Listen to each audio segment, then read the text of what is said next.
Salam alaikum, mes chers élèves. Alors, pour aujourd'hui, Inch'Allah, donc, on va entamer le dernier chapitre. Le dernier, c'est la transfusion sanguine.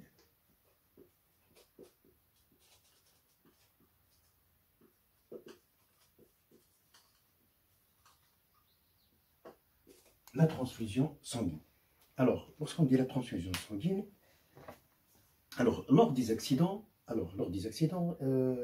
les gens ont besoin d'une transfusion sanguine.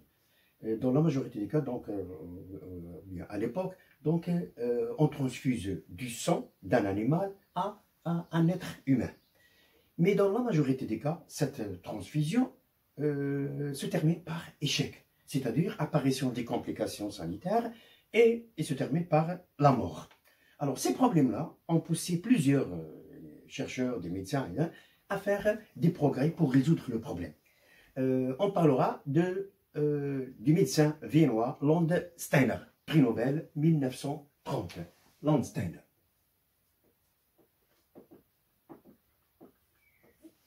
Alors, Landsteiner, qu'est-ce qu'il a fait? Donc, il a travaillé sur ses collaborateurs, c'est-à-dire les gens qui travaillent avec lui dans son labo. Alors, voilà, qu'est-ce qu'il a fait? Donc, il a pris le sang. À chaque fois, il essaie de mélanger le sang de deux individus. Alors, voilà le sang de la personne A. Et voilà le sang de la personne B. Et voilà le sang de la personne C. Alors, lorsqu'il mélange le sang de A avec C, voilà le résultat qu'il obtient. Pardon, ici c'est B. Donc, lorsqu'il mélange le sang de A avec B, donc, voilà le résultat. Les globules rouges, ils se sont liés entre eux. Ils se groupent et forment des paquets. Donc, mais dans le deuxième cas, voilà, le sang de A avec la personne A avec C, donc voilà le résultat.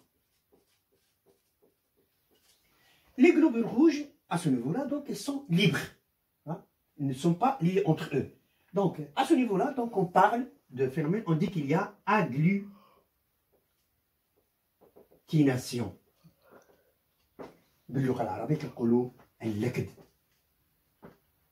C'est-à-dire, les globules rouges se sont liés entre eux. Voilà. Donc, mais ici, les globules rouges sont libres. Donc, il n'y a pas d'agglutination.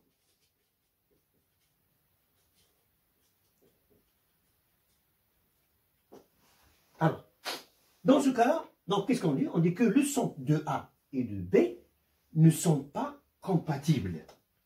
Ne sont pas compatibles.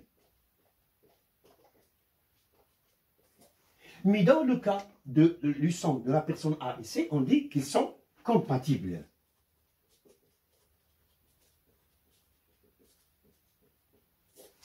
Alors, maintenant, le problème qui se pose, donc, Einstein, il a essayé d'expliquer ce phénomène-là. Donc, à quoi est due cette agglutination, cette liaison, cet agencement entre les deux, à quoi est due? Parce que c'est la cause des problèmes qui arrivent aux personnes lors de la transfusion. Donc, alors, les recherches de l'enseignant, d'après plusieurs analyses, il a rencontré quoi?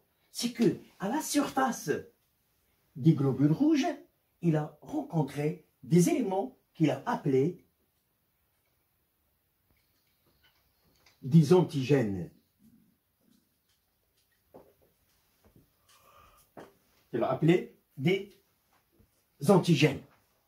Ou bien, il les a appelés agglutinogens.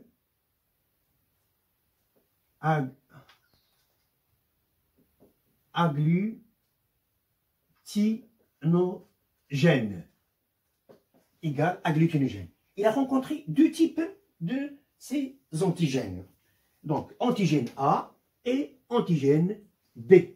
Donc, antigène A, antigène B. Mais, il n'est pas arrêté à ce niveau-là, mais il a analysé le plasma. Qu'est-ce qu'il a trouvé? Donc, voilà, le sang, on trouve les globules rouges et il y a le plasma. Dans le plasma, qu'est-ce qu'il a rencontré? D'autres éléments qu'il a appelés des anticorps.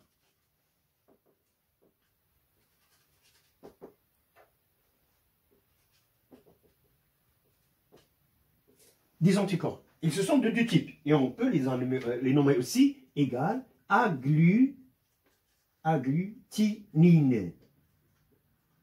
On les appelle aussi agglutinine. Donc, deux types aussi. Donc, il a rencontré anti-A et anti-B.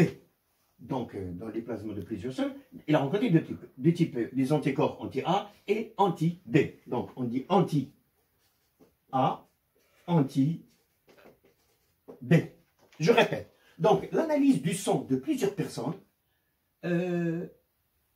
on permet à Landsteiner de trouver que les globules rouges portent à leur surface des éléments qu'on appelle des antigènes, ou bien on les appelle agglutinogènes, du type antigène A, antigène B. Alors, les symboles ne sont pas la réalité, hein, tout simplement pour expliquer. Donc, des anticorps dans le plasma, soit des anticorps anti-A, soit des anticorps anti-B. Voilà. Mais que se passe-t-il au moment de la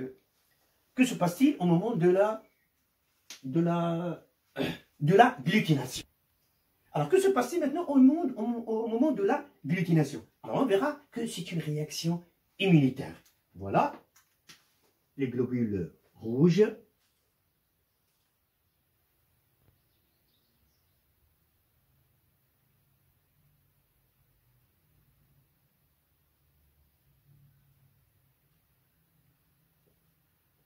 Les antigènes, elles portent des antigènes à leur surface.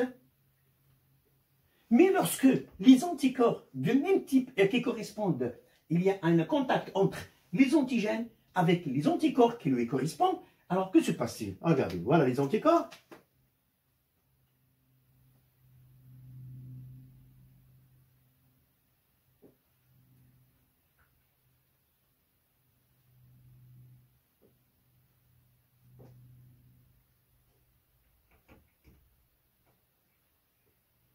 Voilà, c'est un schéma tout simplement pour...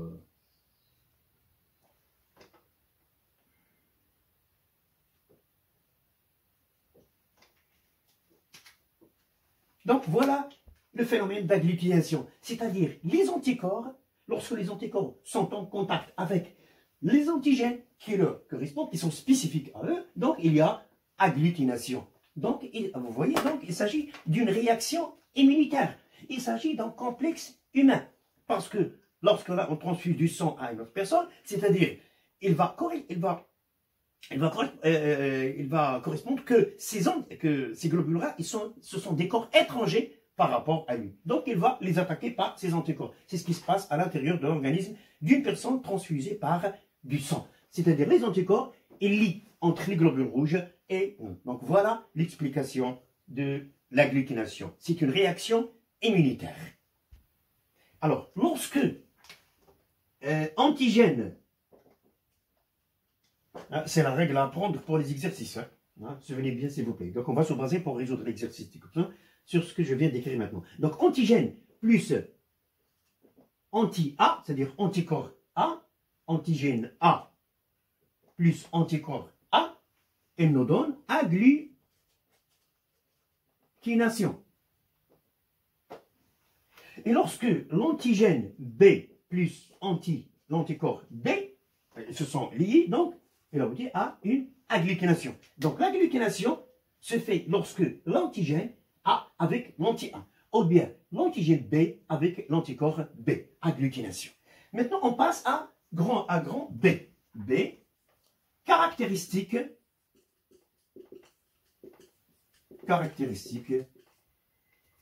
des groupes sanguins. Alors, selon la présence ou l'absence de ces antigènes, on est arrivé, Landsteiner est arrivé à déterminer 4 groupes sanguins. Comment?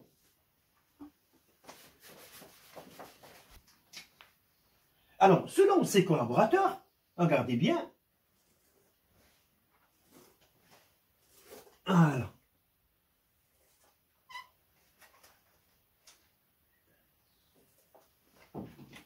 Alors, l'analyse du sang chez ses collaborateurs, elle a trouvé les résultats suivants. Voilà. Donc, voilà les globules rouges. Globules rouges. Alors, chez un certain groupe, dans un groupe, il a trouvé que leurs globules rouges portent à leur surface ce qu'on appelle antigène A. Chez d'autres personnes, leurs globules rouges portent l'antigène B. Chez d'autres personnes, un autre groupe, leurs globules rouges portent anti-A et l'anticorps, l'antigène A et l'antigène B. Donc j'ai dit antigène A, antigène A, antigène B, antigène A, antigène B. Ici, antigène A et antigène B. Mais chez d'autres personnes, un autre groupe, leurs globules rouges ne portent ni anti-A, ni antigène A, ni antigène B. Donc, voilà comment on est arrivé à nommer les 4 groupes. Alors, les personnes dont les globules rouges portent l'antigène A, on les appelle des personnes du groupe A. Les personnes qui portent l'antigène du type B, on les appelle des personnes du groupe B. Les personnes qui portent l'antigène A et l'antigène B alors, à la surface de leur globule rouge, on les appelle des personnes de type AB, bien du groupe AB. Alors, ceux dont les globules rouges ne portent ni antigène A ni antigène B, on va les appeler des personnes du groupe O. Voilà comment il est arrivé à B. Mais les analyses continuent. Alors, d'abord, dans le plasma. Alors, chez les personnes dont les globules rouges portent l'antigène A, on trouve l'anticorps, ou bien la glutinine, on trouve anti-B. Voilà, par exemple. Chez les autres personnes, dont le groupe est B, donc leur plasma possède quoi? Elle contient des anticorps A. Vous voyez, lorsque les globules rouges portent l'antigène A, on trouve ici le contraire. Donc, l'anticorps est de type B. Et lorsqu'on trouve l'antigène B à la surface des globules rouges, dans le plasma, on trouve l'anti-A. Alors, donc, pour les personnes du groupe AB, rien. Ni anti-A, ni anti-B. Ni anticorps A, ni anticorps B. Mais chez les personnes du groupe O, on trouve l'anti-A et l'anti-B. Alors, les deux. Voilà comment est arrivé à déterminer 4 groupes sanguins. Donc, pour le groupe A, pourquoi on l'a nommé A? Parce que, à la surface des globules rouges, il y a l'antigène A. Pourquoi on les appelle un autre groupe, groupe B? B, ça vient de la présence de l'antigène B à la surface de la membrane cytoplasmique des globules rouges. Pourquoi on les appelait groupe AB? Parce qu'ils présentent l'antigène A et l'antigène B à la surface du globule rouge. Pourquoi on les appelait O, ou bien c'est 0, donc parce qu'ils ne portent ni antigène A, ni antigène B. Voilà les 4 groupes, on est arrivé à déterminer. Donc ici c'est antigène A, antigène B. Là, donc, pas d'antigène. Donc, voilà les 4 groupes sanguins. Alors maintenant, comment déterminer les groupes sanguins? Donc, je vais écrire C. C. Donc, détermination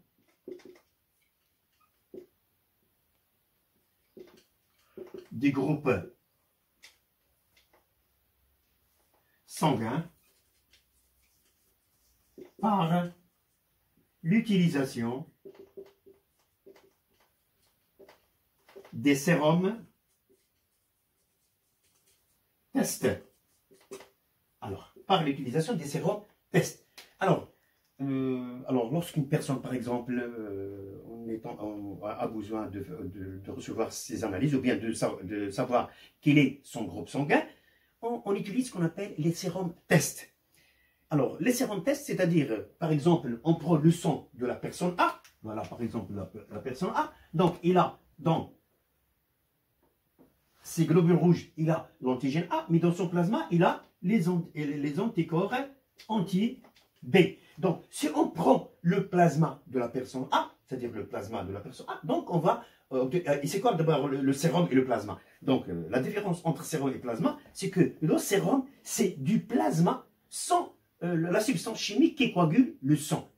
Hein, on a déjà expliqué ça. Donc, voilà. Donc, si on prend le sérum de A, donc on va prendre un liquide qui contient les anti-A. Donc, on va appeler le sérum anti-B, pardon, sérum anti-B. Si on prend le sérum de la personne B, donc dans son sérum, donc on va rencontrer des anticorps anti-A. Donc voilà, on peut prendre et on peut mettre un sérum qui contient anti-A et anti-B. Donc on va utiliser ce sérum. Pourquoi? Alors, vous allez comprendre. D'abord toujours,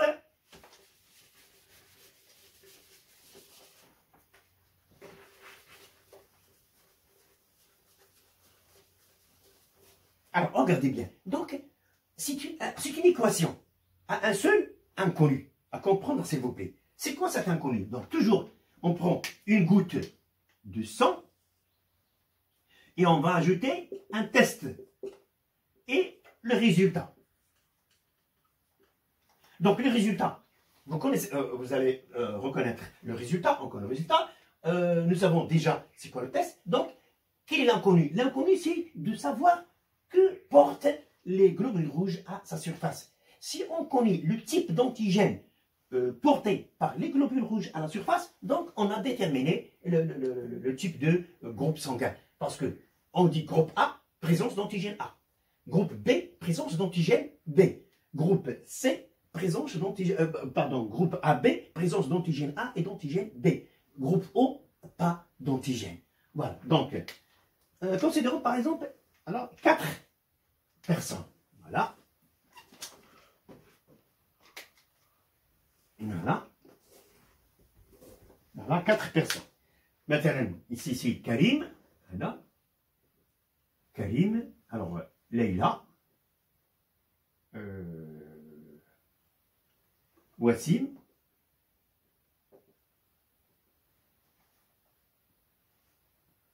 Aya. Donc, on a 4 personnes. On veut analyser leur sang dans le laboratoire. Donc, on va utiliser les sérums tests. On a sérum anti-A, sérum anti-B, c'est-à-dire qui contient des anti, et sérum anti-A plus anti-B. Donc, on va utiliser 3 sérums. On prend la personne pour Karim, par exemple, on va extraire de Karim 4 gouttes du sang. Donc, on va mettre 3 gouttes du sang et on essaie à chaque fois d'ajouter le sérum à chaque goutte. Voilà, au sang, et on regarde le résultat. Je vais vous donner les résultats. Voilà.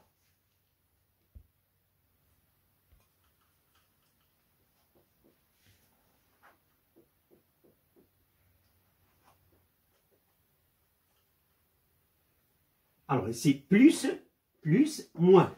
C'est quoi plus? C'est-à-dire, lorsqu'on ajoute le sérum A à la goutte du sang de Karim, on obtient une agglutination. Plus, c'est-à-dire, plus égale agglutination.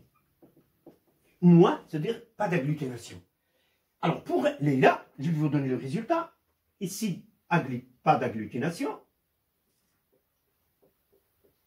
Ici, agglutination.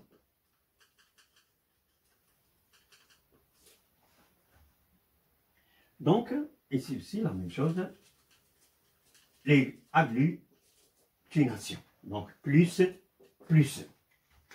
Alors, pour Wassim, voilà le résultat. Plus, c'est-à-dire agglutination dans les 3 cas.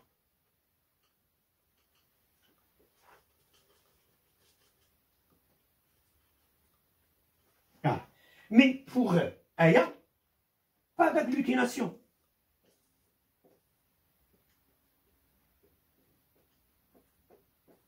Alors, d'après ces résultats, maintenant, on va essayer d'expliquer les résultats pour déterminer le groupe sanguin. J'ai dit toujours, donc, goutte du sang, voilà, de Karim, par exemple, plus sérum anti-A, résultat, agglutination. À savoir toujours que antigène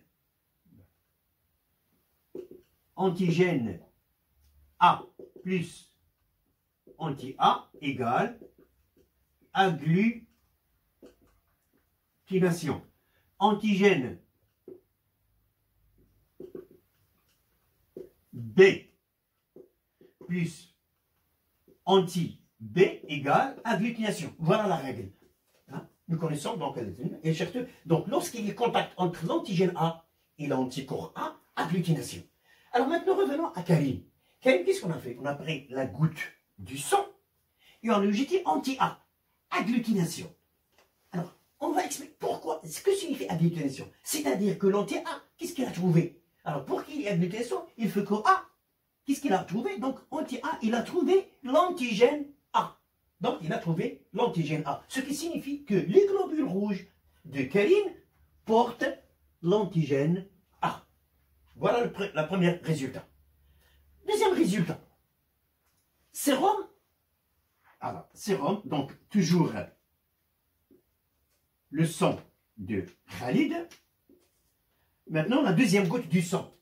On a ajouté la sérum anti-B. Pas d'agglutination. Alors, que signifie pas d'agglutination? C'est-à-dire que l'anti-B, est-ce qu'il a trouvé l'antigène? Non, l'anti-B n'a pas trouvé l'antigène. C'est-à-dire que le sang de Karim ne possède pas d'antigène B. Donc, ici, on peut dire soit présence agglutination, soit présence parce qu'on a mis les deux. On peut dire soit présence d'antigène A, soit présence d'antigène B, soit les deux. Mais les deux premiers tests, ça suffit, ne suffit donc pour déterminer le groupe sanguin. Le globule rouge de Karim, il porte l'antigène A, d'après ces deux résultats, mais il ne porte pas l'antigène. C'est quoi le groupe sanguin de Karim? Le groupe sanguin, son groupe est le groupe A.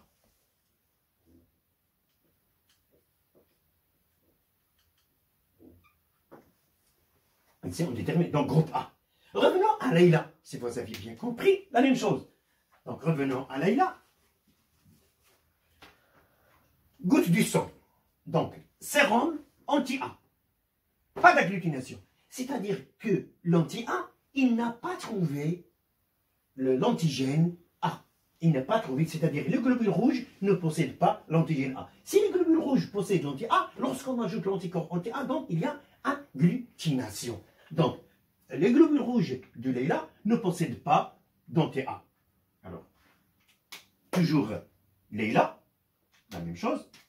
Et pour les autres, je passe tout de suite. Voilà le sang de Leïla. La première goutte, on a ajouté plus anti-A égale agglutination. Pardon. Pas d'agglutination. Le sang de Leïla plus anti-B égale agglutination. Alors, on va expliquer le résultat pour conclure. Les globules rouges. Voilà l'inconnu. L'inconnu toujours, c'est les globules rouges. Que portent les globules rouges à leur surface? Vous connaissez l'anticorps A et le résultat. Donc, d'après ce résultat, on a ajouté anti-A au sang de Leïla. Pas d'agglutination, ce qui signifie que les globules rouges ne portent pas l'antigène A. Absence de l'antigène, ne porte pas. Mais le sang de Leïla, lorsqu'on a ajouté anti-B, agglutination, c'est que anti-B, il a rencontré, il a rencontré à la surface des globules de Leïla l'antigène B.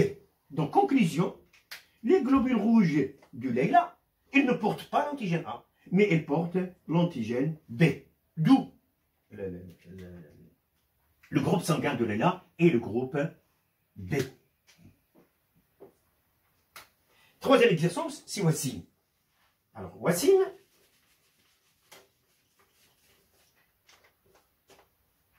pour Wassim, voilà la goutte, la première goutte, la deuxième goutte. Regardez, aussi, la première goutte, agglutination, plus anti-A, agglutination, plus anti-B, agglutination. Alors, essayons d'expliquer les résultats pour conclure.